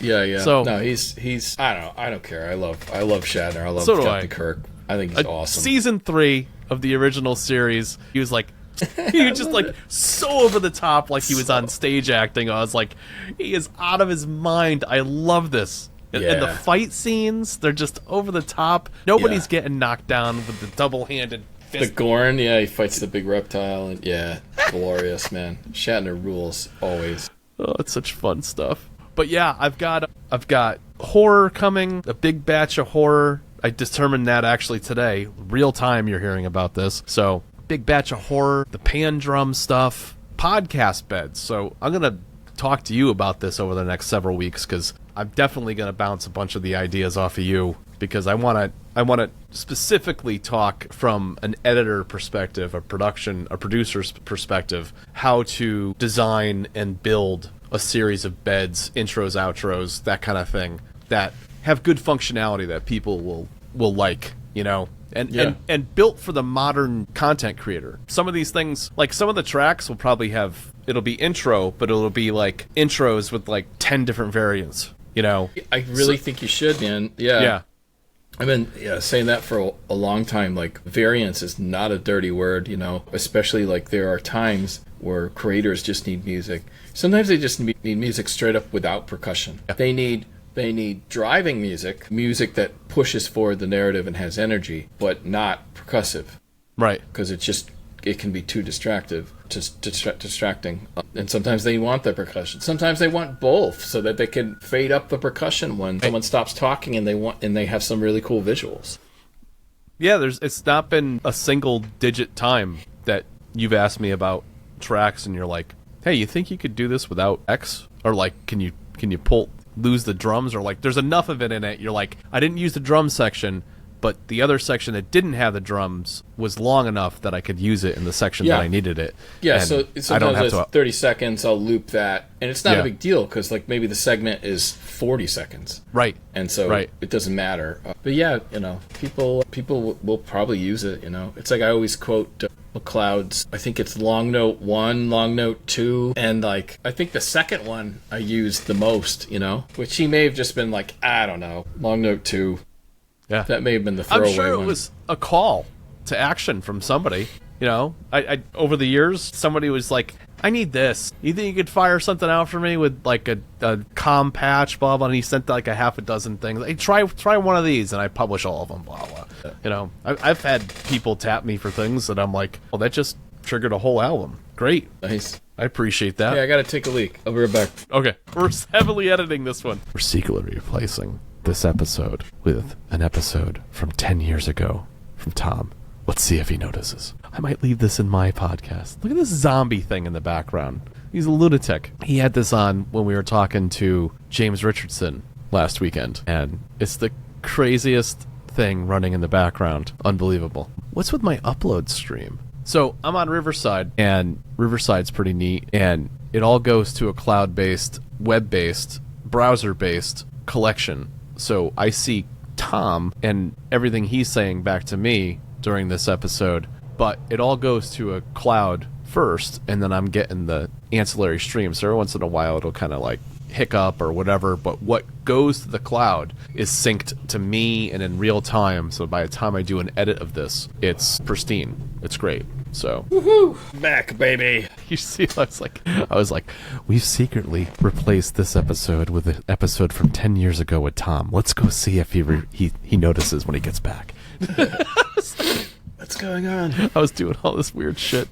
Just talking about the game screen running in the background. Oh, like, zombies. Zombie land, zombie battle, zombie something. It's crazy. Did you see I saw something on socials today about GTA 6. Apparently it's punted till next spring. Oh my god, really? Yeah, May. They're saying it's not going to be till May.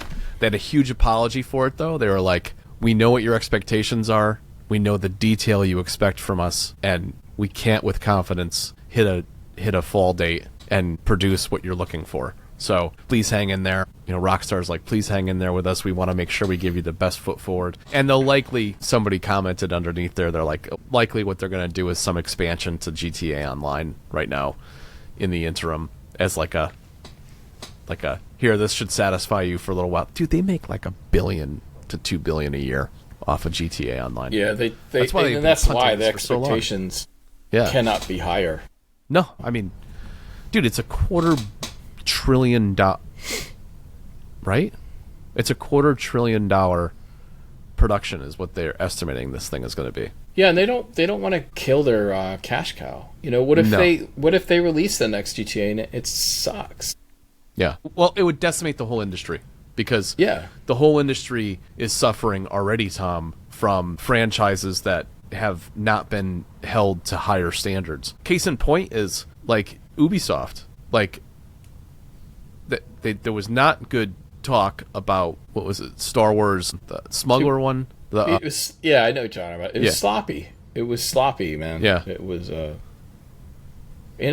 People said it was boring. You know. Yeah, like dude, an open world adventure game should not be boring.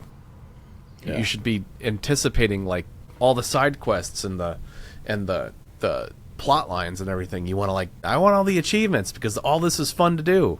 You know, Yep. I bought the Oblivion remaster for Elder Scrolls. It's gorgeous. It's gorgeous. And What year was that one? That was older? 2006, I think. Oh, wow. 2006, 2008, sometime around there.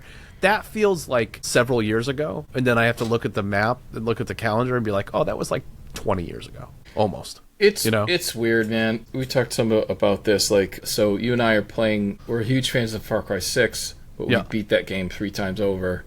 I think you 100%ed it. Is that the one I actually 100%ed? I forget. Might have been New Dawn for you. Oh, yeah. And so, like, what are we going to do? And so we came across, I forget who found it, probably you, check this out, Far Cry 4. $6.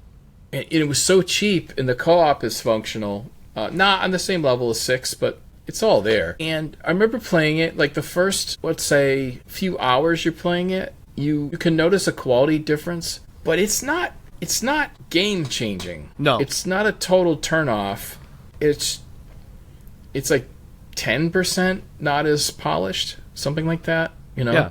And that was 2014, I think. Yeah, 2014. Yeah. So 11 years old. There was definitely some upscaling on the PS5 system, whether they enhanced it or it just is an artifact of being on that system. Whatever the case may be, it still gave me the sense that, like, you're running through the countryside and through, brush and all sorts of stuff, and it feels like in 6 where everything feels unique. You don't feel like there's a duplication of grasses and stuff. Like, everything feels like meticulously built. Yeah. I think like the clarity in the distance was mildly nerfed. I think in 6 it's like you see clear as day, like as long as, and you see that in Far Cry 4, but you just notice not quite the same level of detail. Yeah. Like, there's mist and then the tops of mountains, and like you said, it kind of masks the lack of detail, but it does so in a very elegant way. Yeah, right? Yeah, perfectly said. Yeah, it's very elegant, and within a couple hours, you can't really think of how much it's like. You kind of just fall into the gameplay. Yeah. I think the challenge with that one is that they didn't build into the gameplay, the co-op gameplay anyway, main plotline co-op gameplay. So when you and I want to play, like, a classic example of this is that I think I got past the bridge section before you did in it, and because you aren't at the same state, I can't follow you into, like, it doesn't even show up, I think, when we're in co-op mode. Yeah. Like, any of the primary missions, because you can't do them with me playing. So, so it's built into the code, and it probably has something to do with, all right, so if this person jumps into the game and they haven't gotten to that point yet, are they going to get credit for it? Are they not going to get credit for it? How are we going to do that? And really, the co-op, the fun part of the co-op is taking over those forts. You know what I mean? Yeah. So, and that's pretty much at that stage, they are like, yeah, this is why people want to co-op. They want to raid this stuff together, So, but... Well, I'm halfway through now. Last night I played a little. I got stuck on this mission. It was like, you have to sneak into the city and rescue these people. Oh, I know. That's exactly one of the ones I was talking about. That must have been DeFleur. I think it's the that character. You had to go in there and rescue some hostages or something in the middle of the night. I got tough. one rescued. The good thing is it will, like, you can make a little progress, and if you die, it'll bring you back. Yeah. So I rescued. You have to at least get another person rescued, and then that's like the save spot. I couldn't. That's why I can't play like Elden Ring and stuff. There's unforgiving games. I need something. I only have so much life left. Yeah, like, dude, I can't. Yeah, exactly. Like, there's got to be some. Should be like, the 20th time, because I think that was even the case in not the newest God of War, but one previous. Yeah. Was that true that if you do it like a dozen times, like they kind of let you sneak through? Like, oh no, that was more Far Cry 6, where if you hammered it like 10 times, sometimes they'd make it a little easier and you'd be able to sneak by. Yeah, that's really good gameplay design. By the way. Because you're clearly pushing yourself and trying to get better at the game, and it understands that. So from from a programming perspective, it's like few less enemies, Yeah. less damage. You've almost completed this. Let's just make sure you skirt right through. Yeah, that's brilliant. Doesn't notify you. Yeah, we're putting it on easy mode because you suck. Just kind of like. Right. Good. Well, then you're going to be disenchanted by the game entirely and just push it aside and walk away. The best games challenge you just enough to make you feel like you've had this, give you this huge dopamine hit for actually being successful, but not so much that it comes so easily that you feel like you're a phony. It's this weird balance, and that genre or that IP has been really good about that since like 3. Although I didn't really play 3, I've heard nothing but good things about it, and people really enjoyed it. Now the engine and the gameplay is so much older that I don't think I could return to it.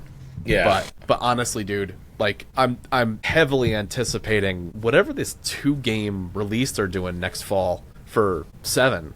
There's supposed to be like a co-op game, like strictly just like mission-based co-op or something, and then like a traditional Far Cry that also has the ability to have somebody come in. So it's interesting. I mean, these are all like unsubstantiated rumors or like some leaks. I bet you at E3 this June we'll get a better idea of what's coming. But I hope that at least if you ranked up your character, I hope the character you could bring into the co-op.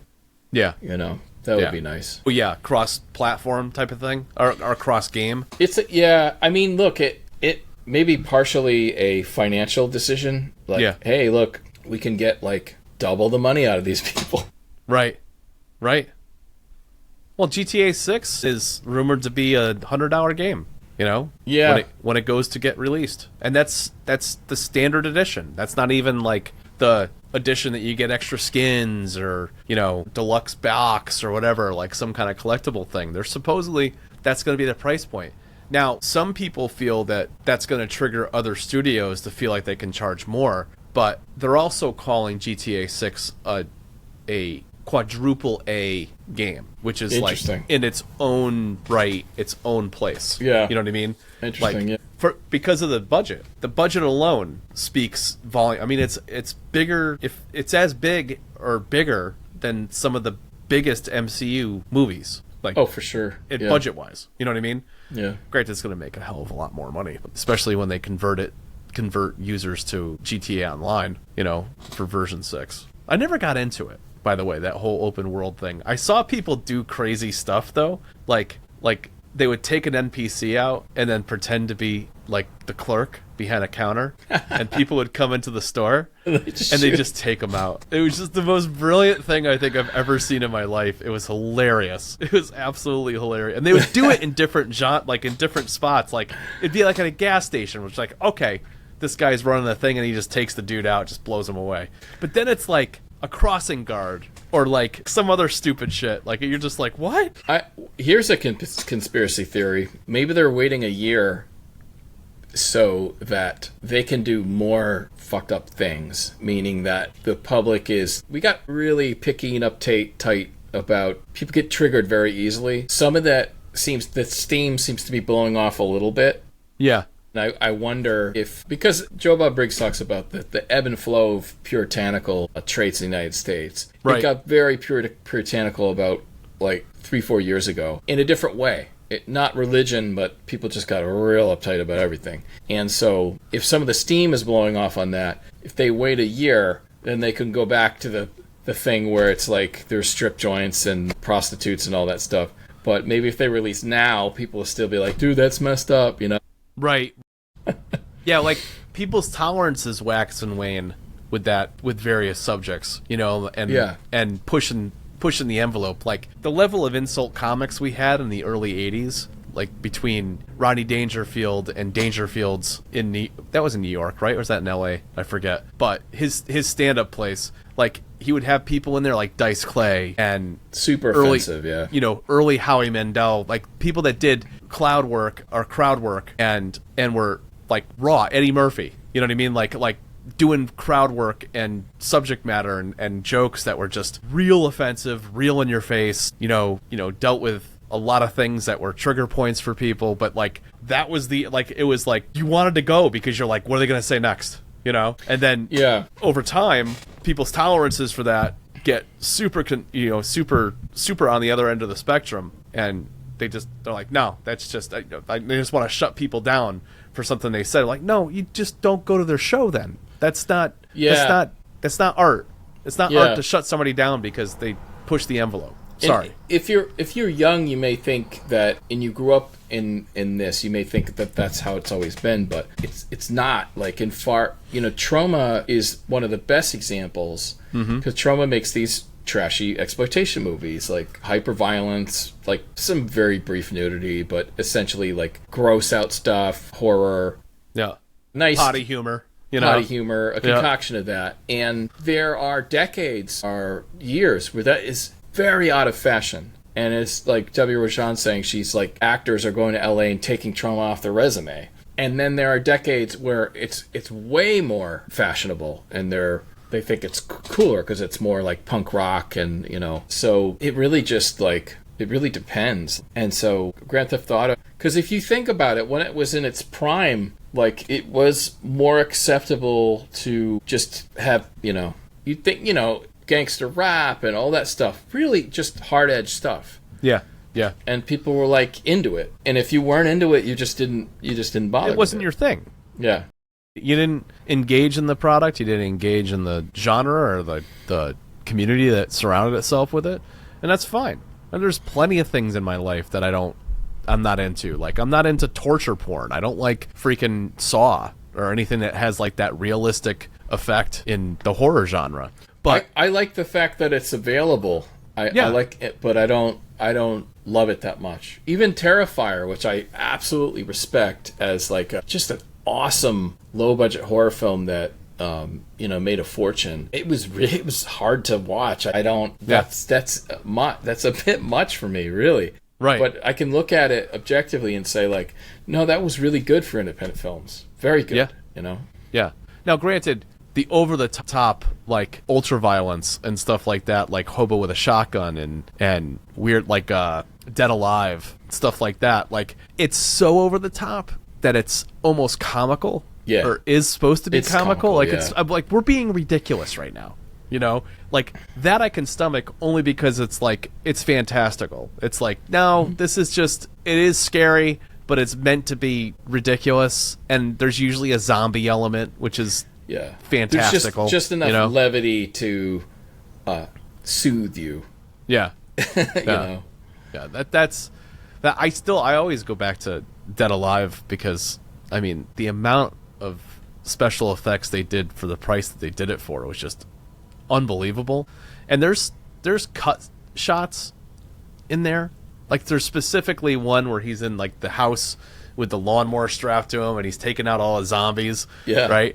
And there's this woman or guy standing in front of a window, and a zombie punches through the window from outside and punches through this person's head, which is, first of all, is impossible. Through the mouth, right? Yeah. But there's like, I've rewound that a dozen times and watched it again, and I'm like, I can't find the shot. I can't find the jump cut.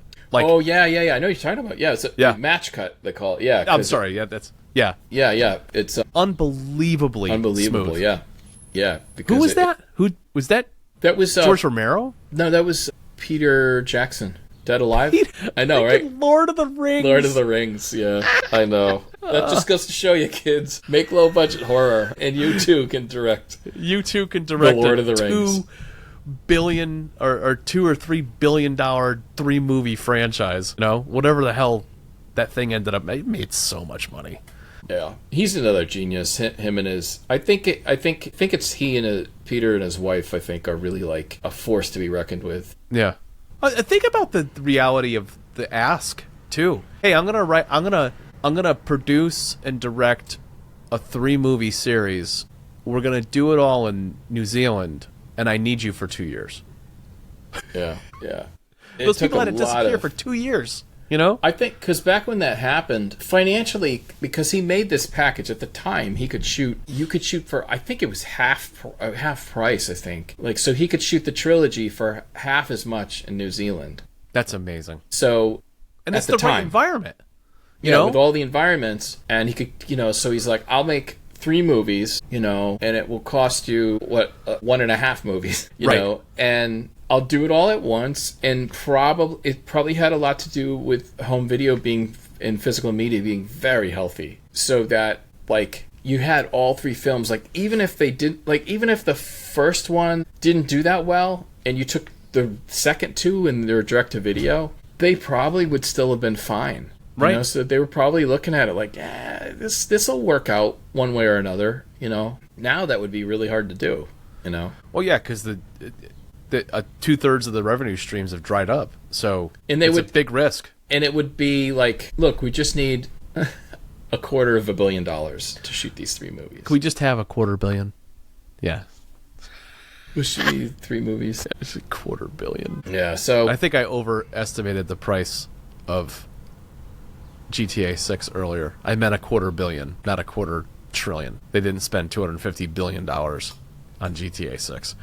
Yeah, I don't know what they spent. Yeah. Either one wouldn't surprise me, frankly. Yeah. I mean, it's got to be. You know, it's just bizarre because I saw like a trailer from a year ago, and I saw the updated trailer. They just re-rendered everything with, you know, the 2025 tools. Yeah. And the latest engine or whatever. Right, right. That's 1 year? Oh my God. You know? Yeah, that's crazy. So they probably want to hold. I mean, maybe it could be a number of things. Like, they're like, dude, if we let AI mature for another year, it's going to be insane. Yeah. Like, they're just going to. Yeah. If we punch out to an API, every NPC interaction will be unique to the person playing. It's gonna get I don't want that. I don't want an NPC like, please don't kill me. You know, it's like shit like that. Like, yeah, no. You could get too far. Like, I don't. Yeah.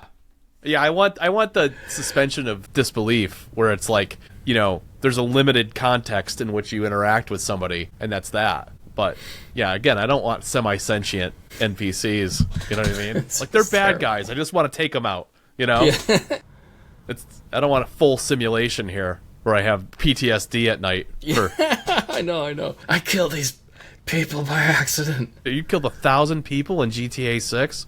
Well, even in Far Cry 4, they make it like, it's like Tibet. You know, they make it like a karma thing. You're like, I don't want to accidentally, you know, run over a pedestrian or something. You're like, yeah, but then they have the game engine where, like, to get out of the way, they're all the way on the side of the road. They jump across the road to get out of the way. It's like, dude, you're going the exact wrong way you should be going. Yeah. I'm right down the center of the road, and you jumped right out in front of me. You know? Well, yeah, you're all like, is that really karma? Because that NPC wanted to die. Yeah. They threw themselves in front of my truck. Jesus. That ain't right. When did you get the coffee? Have you had that the whole time? Yeah. Oh, yeah. Oh. It's my staple. Nice. Iced coffee. Nice. Coffee. Well, that's all I got today, dude, I think. Cool, we put man. 2 hours in. There's going to be plenty to make out of this. I might make 2 of them out of this. Who knows? Yeah, that'd be cool. Yeah. Who knows? I gotta figure that out with this platform, too, because there's sections I want to edit this time, and then also I want to be able to have the show notes and, like, the chapter selection. So I think what I got to do is go in there, do an edit, and then do an output render, and then bring it back in and edit that render, and then it'll create the chapters, and then I can export that. Oh, okay. So, well, look, I don't know if this is on your end or it's possible, but if, like, the lighter you can make that file, the better. Because I will say, I really appreciated getting the file and I used it, but I was amazed at how hard to work with that show was. You know, it was just a huge file. That well, it's because I rendered it out in 4K. So you want just a 1080? Yeah, that's fine. I can re-upscale it to 4K through Premiere or something. So yeah. Okay. Then you know what I'm gonna do? Here, I'm gonna hit stop now. Okay. Thanks for coming by. Thanks for coming to the Tim Kulig Free Music Podcast and talking to me and Tom today. Catch you next time.